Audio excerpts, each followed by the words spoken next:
وہ اس کی اہمیت ہے، اور جس طرح دکاندار کی اہمیت ہے،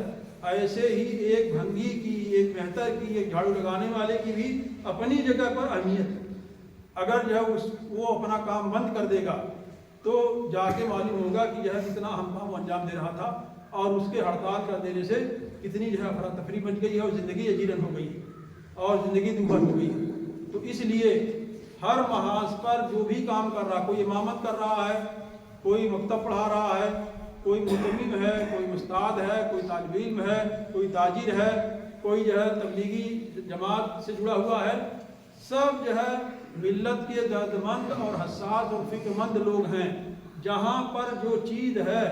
جیسے ہاتھ جہاں پر ہے اپنی اہم جگہ پر اہم کام کر رہا ہے، اس کو وہیں رہنا چاہیے۔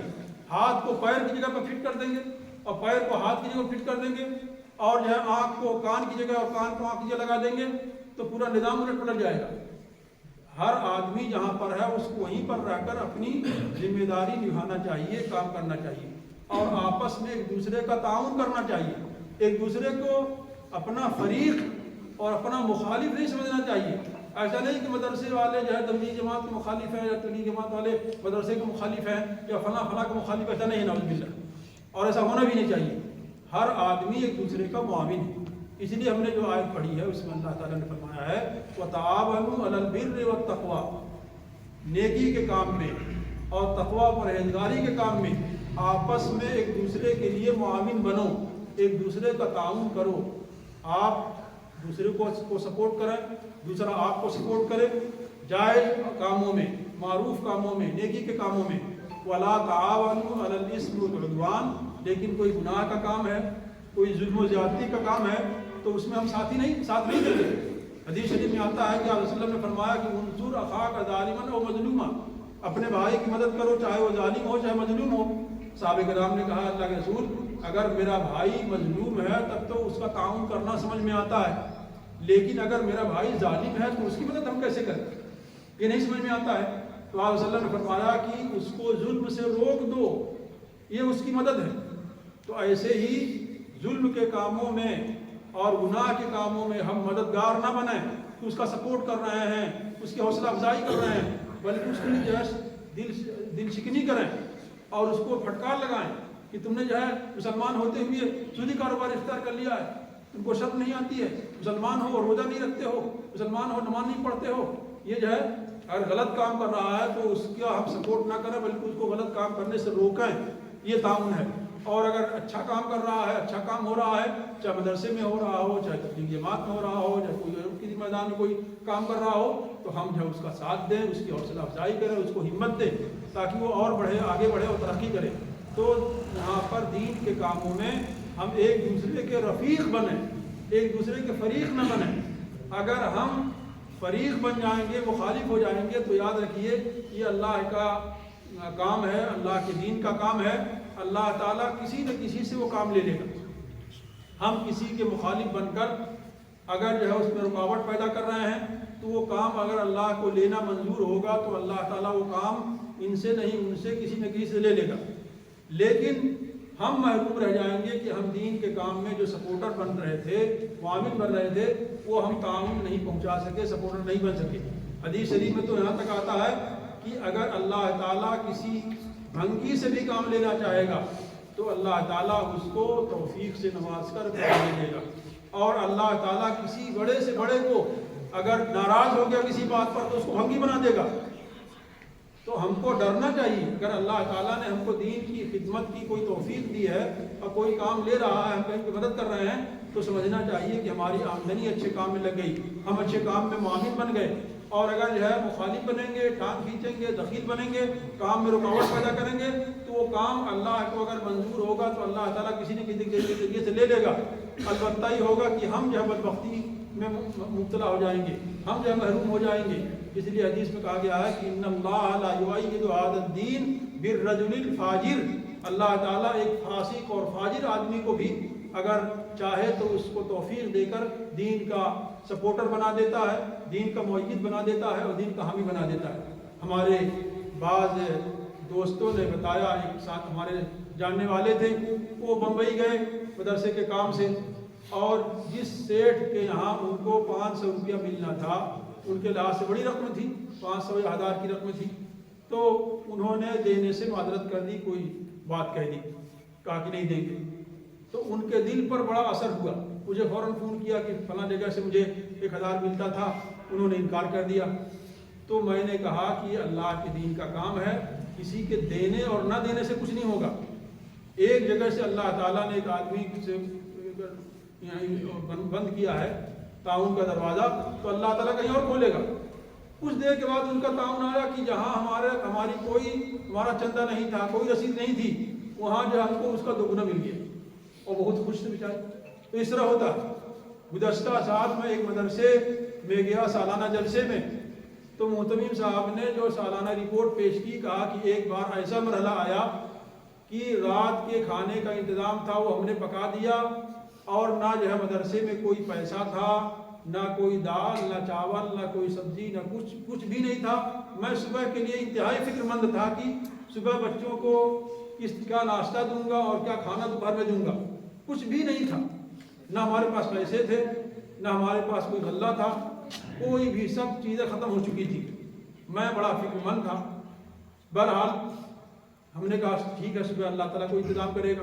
کہا صبح ہوئی تو فجر کی نماز میں ایک صاحب آئے خلاف معمول، اور انہوں نے ایک بڑی رقم بغیر کچھ کہے دے دیا کہ مدرسے کے لیے۔ کہا کہ اس سے پھر ہم نے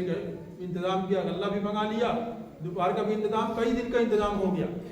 اللہ تعالیٰ اس طرح اپنے بندوں کو توفیق دیتا ہے، اور اللہ تعالیٰ اس طرح کام لیتا ہے۔ تو اللہ کے دین کا ایک کام ہے، اگر اللہ تعالیٰ نے کسی کی آمدنی قبول کر لی ہے، کسی کا پیسہ قبول کر لیا ہے، تو بہت ہی خوش نصیب ہے۔ اور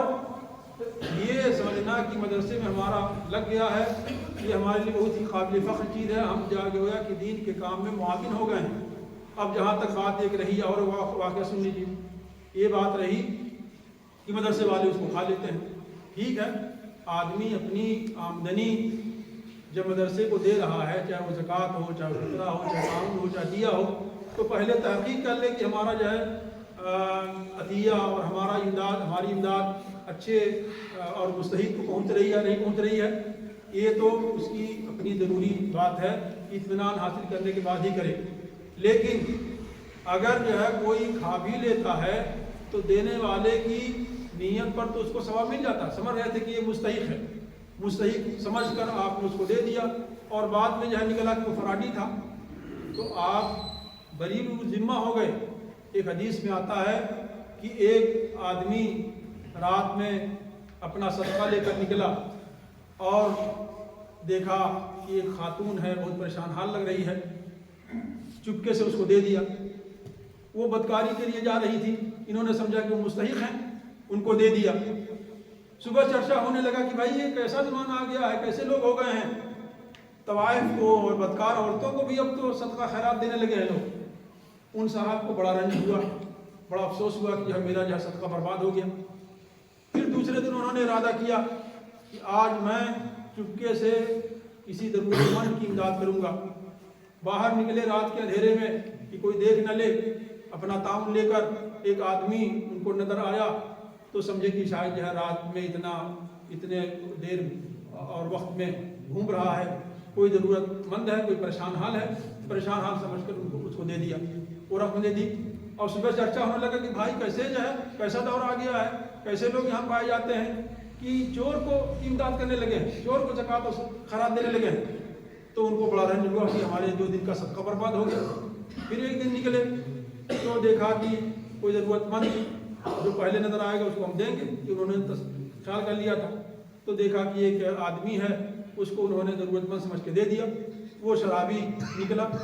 اور پھر چرچا ہونے لگا، بہت ہی سخت صدمے میں کہ ہماری 3 دن کی 3 راتوں کی جو خیرات ہے، صدقات ہے، وہ برباد ہو گئی، ہماری آمدنی کا ایک حصہ خراب ہو گیا۔ تو اللہ تعالیٰ کی طرف سے ان کو خواب نظر آیا اور بتایا گیا کہ تمہاری یہ امداد، تمہارا یہ تعاون خراب نہیں ہوا ہے، ٹھکانے لگ گیا ہے۔ جس بدکار عورت کو تم نے دیا ہے وہ پیسہ نہ ہونے کی وجہ سے، اس پیٹ کے ظلم کی وجہ سے ہی بدکاری کر رہی تھی، اب ہو سکتا ہے کہ جب اس کو سرمایہ مل گیا ہے تو پاک دامنی اختیار کر لے، وہ تمہارا تعاون اس کے لیے پاک دامنی کا ذریعہ بن جائے گا، اب وہ جب پیشہ نہیں کرے گی۔ اور جس چور کو تم نے تعاون دیا ہے وہ چور چوری اسی لیے کر رہا تھا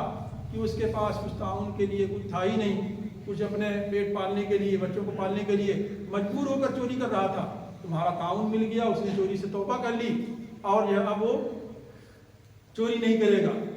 اور جس شرابی کو تم نے دیا تھا یا جس کو غلط آدمی کو دیا تھا اس نے بھی اپنے اس سے غلط عمل سے توبہ کر لیا۔ تو کبھی ایسا ہوتا ہے کہ آدمی سوچتا ہے کہ ہماری آمدنی برباد ہو گئی، جبکہ جو ہے وہ غلط آدمی اب اپنے اس غلط کام سے، بدکاری سے اور بد کام سے رجوع کر لیتا ہے۔ ایک واقعہ میں سنا کر اپنی بات ختم کرتا ہوں، وقت زیادہ ہو رہا ہے۔ ایک نواب صاحب تھے جو کسی مدرسے کا تعاون کرتے تھے، ہر فصل میں 2 بوری چاول اور 2 بوری گیہوں دیتے تھے، اور بھی کوئی سبزی وبزی کا موسم آیا تو مدرسے میں بھیج دیا۔ ان کو جا کے کسی نے ورغلا دیا کہ آپ کس غلط مدرسے میں آپ تعاون کر رہے ہیں، یہ 2 بوری چاول جو آپ دیتے ہیں 1 بوری مدرسے کا ذمہ دار اپنے گھر میں بھیج دیتا ہے، 1 بوری مدرسے میں لگا دیتا ہے، اور 1 بوری جو ہے گیہوں اپنے یہاں بھیج دیتا ہے، 1 بوری جو ہے مدرسے میں دے دیتا ہے۔ ایسا ہوتا ہے تو وہ بزدل نہیں ہوئے، تحقیق نہیں کی، کہا یہ میری غلطی ہے کہ میں نے مدرس کی ذمہ دار کی ضرورت محسوس نہیں، اگر ایسا ہے تو اب آئندہ میں یہ کروں گا کہ 2 بورا مدرسے کے لیے الگ دوں گا اور 1 بورا جو ہے مدرسے کے ان ذمہ دار کے لیے الگ دوں گا۔ آخر یہ خیانت اور یہ بددیانتی وہ کیوں کر رہے ہیں؟ مجبور ہو کر کر رہے ہیں۔ یہ تو ہمیں فکر کرنا چاہیے کہ مدرس کی جو ہے ضرورت پوری نہیں ہو رہی ہے، ذمہ دار کی ضرورت پوری نہیں ہو رہی ہے، تو اس لیے وہ خیانت پر مجبور ہے۔ تو وہ نواب صاحب اتنے سمجھدار نکلے کہ انہوں نے یہ نہیں کہا کہ ہم تعاون بند کر دیں گے اور آ کے جو ہے مدرسے کو پھٹکار لگایا اور جو اس کو ذمہ دار کو ڈانٹنا ڈپٹنا شروع کر دیا، ایسا نہیں ہوا، بلکہ انہوں نے سوچا کہ یہ تو اس کی فکر تو ہمیں کرنا چاہیے، ہم نے فکر نہیں کی جس کی وجہ سے ہماری کوتاہی کی وجہ سے وہ خیانت پر مجبور ہوئے، لہذا انہوں نے ایسا کیا کہ مدرسے کا الگ کر دیا اور ان کو الگ کر دیا۔ تو اس لیے بدگمانیاں بھی ہوتی ہیں، بزدلیاں بھی ہوتی ہیں۔ میں ایک سچا پکا واقعہ بتاتا ہوں۔ ایک مدرسے، بڑا مدرسہ ہے، یو پی کا ایک بڑا مدرسہ ہے، نام نہیں لوں گا، وہاں پر ایک استاد کو مطبخ کا ذمہ دار بنایا گیا، اور جہاں مدرسہ قائم تھا وہاں سے شہر 3 کلومیٹر کے فاصلے پر تھا اور وہ دیہات کا علاقہ تھا، اور ان کو جو ہے مطبخ کے کام سے آلو پیاز لانا ہے، دال لانا ہے، چاول لانا ہے، کچھ کرنا ہے تو جانا پڑتا تھا، آنے جانے میں دشواری ہوتی تھی۔ انہوں نے مدرسے سے قرض لے کر ایک موٹر سائیکل خرید لی، دشواری سے بچنے کے لیے قرض لے کر کہ ہم قرض لے رہے ہیں، ہم موٹر سائیکل لے رہے ہیں قرض لے کر تاکہ ہم کو جانا آنا آسان ہو جائے اور اپنی تنخواہ ہم کٹاتے رہیں گے۔ 3 مہینے گزرے تھے، انہوں نے ایسا جو ہے سوچ کر لیا۔ اب لوگوں میں چرچا ہونے لگا، لگتا ہے کہ 3 مہینے ہی میں اتنا غبن کر لیا ہے کہ موٹر سائیکل خرید لی، اتنا بچا لیا، اتنی آمدنی ہو گئی ہے۔ تو یہ ہوتی بدزنی، شیطان بدزن کر دیتا ہے۔ اگر کسی سے بدزنی ہو، بدزنی تو رکھنا بھی نہیں چاہیے، اسے نظر کرنا چاہیے، اور اگر جو ہے بدزنی پیدا ہو جائے تو آدمی بدزنی کا ازالہ کے کر لے، نہ کہ جو ہے وہ بدزنی کی بنیاد پر عمارت کھڑی کر کے جو ہے کسی کو وہی ٹارگیٹ کرے اور بدنام کرے۔ اگر جو ہے ہم کو اور آپ کو کسی کو بھی کوئی بدزنی کی بنیاد پر بدنام کرے تو کیسا لگے گا؟ ایسے ہی کسی مدرسے کو، کسی مدرسے کے ذمہ دار کو، معتمد کو، استاد کو بغیر تحقیق کے، بغیر سوچے سمجھے، خالی بدزنی کی بنیاد پر، کسی کی جو ہے اکسانے کی بنیاد پر، کسی کے کان بھر دینے کی بنیاد پر ہم بدزن ہو جائیں اور تحقیق نہ کریں تو یہ ٹھیک بات نہیں ہے۔ اس لیے ایک بات تو ہمیں یہ کہنی تھی کہ ہم آپس میں ایک دوسرے کے معاون بنیں اور ایک دوسرے کو تعاون کریں اور ایک دوسرے کو اپنا خیر خواہ اور معاون سمجھیں، اس لیے کہ جسم کے جب ہر عضو جسم سے ملتا ہے تو مکمل باڈی تیار ہوتی ہے۔ ایسے ہی یہ دین کے جتنے خدام ہیں اور دین کی خدمت کرنے والے جتنے لوگ ہیں، جب یہ اس محاذ پر کام کر رہے ہیں، اس محاذ کو سنبھالے ہوئے ہیں، سب جب ملیں گے تب امت محفوظ رہے گی، دین محفوظ رہے گا۔ اور دوسری بات یہ ہے کہ اگر اللہ تعالیٰ ہم سے دین کا کوئی بھی چھوٹا بڑا کام لے رہا ہے تو اللہ کا شکر ادا کرنا چاہیے۔ اگر ہم تعاون نہیں کریں گے تو یہ دین کا کام ہے، اللہ کسی سے بھی لے لے گا، اس لیے اگر ہم سے لے رہا ہے تو ہمیں اللہ کا شکر ادا کرنا چاہیے۔ تو دین کے کاموں میں ہم رفیق بنیں، دوست بنیں، معاون بنیں، نہ کہ فریق اور مخالف اور دشمن بنیں۔ اور دین کے کام کو اگر کوئی بدنام کرے گا، برباد کرے گا، تو اگر جب اس سے لوگ برگشتہ ہو جائیں گے تو اس کا گناہ اس کے سر جائے گا۔ جس نے مدرسے سے کسی طالب علم کو بدزن کیا، مدرسے سے کسی معاون کو بدزن کیا، یا جو تبلیغی جماعت میں کوئی آدمی جڑا ہوا تھا، کسی نے جو ہے اس کا کان بھر دیا کہ یہاں تو کچھ نہیں ہوتا ہے، ایسے ہی ہوتا ہے۔ اب بیچارہ جو ایک کام سے جڑا ہوا تھا، کچھ اپنا وقت خارج کرتا تھا، کچھ جو اسی بہانے جو ہے دین کی باتیں سن لیتا تھا، اور آپ نے اس کو بدزن کر دیا، اس کو دین سے کاٹ دیا۔ تو ایک آدمی جو تجارت کر رہا ہے اس کو کہتے ہیں کہ بڑے دنیا دار ہو، بڑے دنیا دار ہو، یہ کچھ دین کا کام نہیں کر رہے ہو۔ ارے بھائی اس کو سمجھاؤ کہ تم بھی دین کا کام کر رہے ہو، نمازوں کی پابندی کرو، امانت داری کے ساتھ تجارت کا معاملہ کرو، یہ بھی اس میں بھی ثواب ملے گا۔ حدیث شریف میں تو وہاں تک آتا ہے کہ اگر آدمی محبت کے ساتھ لقمہ اپنی بیوی کے منہ میں ڈالتا ہے تو اس کو بھی ثواب ملتا ہے۔ اور یہاں تک آتا ہے کہ اگر آدمی اپنی بیوی سے تعلق قائم کرتا ہے تو اس کو بھی ثواب ملتا ہے۔ صحابہ کرام کو حیرت ہوئی کہ اللہ کے رسول ہو تو آدمی اپنی خواہش پوری کر رہا ہے، تو آپ صلی اللہ علیہ وسلم نے فرمایا کہ اگر وہ کہیں بدکاری کرتا، غلط طریقے سے اپنی خواہش پوری کرتا، تو گناہ زناکاری کا، بدکاری کا ہوتا کہ نہیں ہوتا؟ صحابہ کرام نے کہا کہ ہوتا۔ تو آپ نے فرمایا کہ وہ جائز طریقے سے اپنی ضرورت پوری کر رہا، خواہش پوری کر رہا ہے، تو اس کو اس پر ثواب ملے گا، اجر ملے گا۔ یہ ہمارا مزاج بننا چاہیے، یہ ہماری ذہنیت ہونی چاہیے کہ ہم ایک دوسرے کے رفیق اور معاون بنیں، اور دوسرے کے کاموں کو، خدمات کو سراہیں، حوصلہ افزائی کریں۔ آج کل بہت ہی افسوس کی بات یہ ہے کہ مسلمان ایسا بکھرا ہوا ہے اور ایسا بٹا ہوا ہے کہ جو ہے اس کا اتحاد پارا پارا ہو گیا ہے، بھائی بھائی میں کوئی تعلق نہیں ہے، اور ایسی ناچاقی، ایسی دشمنی کہ جو الحفیظ والامان کہ ایک سگا بھائی ہے، معلوم نہیں ہوتا کہ وہ دونوں ایک ماں باپ کی اولاد ہے، اور ایک ماں باپ کی گود میں پلے پڑے ہیں، اور ایک گھرانے کے رہنے والے ہیں، دونوں میں دشمنی ٹھنی ہوئی ہے۔ اور ایک مسلمان دوسرے مسلمان کو اس لیے دیکھنا نہیں چاہتا ہے کہ وہ تجارت میں ہم سے آگے کیوں بڑھ گیا۔ حسد اس قدر جو ہے دلوں کے اندر جگہ بنا چکا ہے، اور جلن اس طرح پیدا ہو گئی ہے کہ مسلمانوں کی سب سے بڑی مصیبت یہ ہے کہ وہ یہ نہیں سوچتا کہ ہم مصیبت زدہ ہیں، کسی سے تعاون لے کر اپنی حالت کو بہتر بنا لیں۔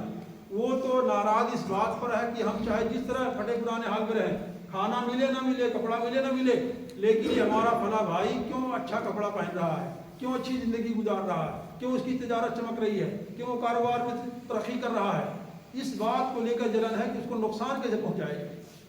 اس کو پیچھے کیسے کیا جائے، اس کا جو پیر کیسے گھسیٹا جائے، اس کو نیچا کیسے دکھایا جائے، کس طرح ذلیل کیا جائے۔ تو مسلمانوں میں اتحاد نہیں ہے، دوسرے کی جو ہے حسد اور جلن اس قدر ہے کہ کوئی کسی کو اچھی نگاہ سے دیکھنا نہیں چاہتا ہے، اور نہ ہی کوئی کسی کے لیے کوئی اچھا خیال، اچھا جذبہ، اچھا گمان رکھتا ہے، اور نہ یہ ہوتا ہے کہ ہمارا مسلمان بھائی ہے اس کے لیے ہم دعائے خیر کرنا چاہیے، اس کی حوصلہ افزائی کرنا چاہیے، اس کے جو جائز کاموں میں اس کا معاون بننا چاہیے۔ یہ نہیں ہوتا ہے، یہ بہت ہی خراب بات ہے۔